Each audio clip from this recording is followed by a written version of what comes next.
This question is question 4 from paper 1 of the 2017 A2 exam. Reading through, bacteria are often used in industry as a source of enzymes. One reason is because bacteria divide rapidly, producing a large number of them in a short time. Describe how bacteria divide. So 50% of students managed to recall that the process of bacteria division is binary fission. However, the second mark was not obtained because they didn't put enough detail in there. The question asks for us to describe how bacteria divide. It doesn't just ask for the name of it. So what we need to do is add a bit more detail. Now, there were 4 possible marks for this question. And what you needed to say was binary fission, which includes the replication of the circular DNA, i.e. not the plasmids. Then division of the cytoplasm to produce 2 daughter cells, each with their own singular copy of circular DNA. So if you put any 2 of those, you would have got full marks. But like I say, 50% of students that attempted this question only got 1 mark. My top tip for this question would, number 1, to make a note of the command word, which is describe, but also to recognise that it's the circular DNA and not the plasmid that is involved in cellular division for the bacteria. Okay, part 2 says washing powders often contain enzymes from bacteria. These enzymes include proteases that hydrolyze proteins in clothing stains.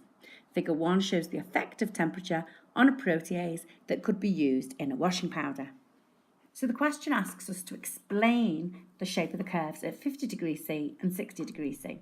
So again, I would highlight that command word because it's not asking us to describe the shape of the graph, it's asking us to explain the graph. Many students who answered this question spent time describing it, even if they then went on to correctly explain the shape of the curves, which wasted time and effort. Now, looking at the graph, we can see on the y-axis that it's the percentage of maximum protease activity, which decreases, meaning it becomes less active, the enzyme. So we're basically talking about the enzymes becoming denatured. And this is the first mark.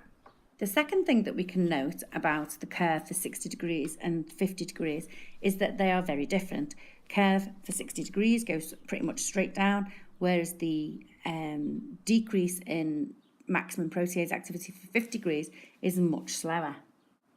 And that was the second mark, to say that the denaturation was faster at 60 degrees C due to more kinetic energy. And this in turn breaks the hydrogen bonds which are between the amino acids holding the tertiary structure of the enzyme. Remember that it's the R groups that dictate the way the protein folds, and that it's those R groups that are the things that change on each amino acid, and so it's worth bearing that in mind, as each amino acid is exactly the same except for the R group. So it's those hydrogen bonds that are being broken. And the fourth mark was for saying that this then changes the active site. However, you need to put that into context, otherwise you're asking the examiner to do some work. We need to say this then changes the active site so that it's no longer complementary to the substrate. And my top tip for this part of the question is to be precise. Saying that hydrogen bonds break is not enough. It might be in the mark scheme, but when you read the examiner's report, it tells you that it's not.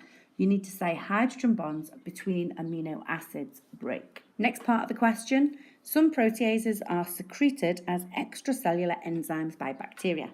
Suggest one advantage to a bacterium of secreting an extracellular protease in its natural environment. Explain your answer.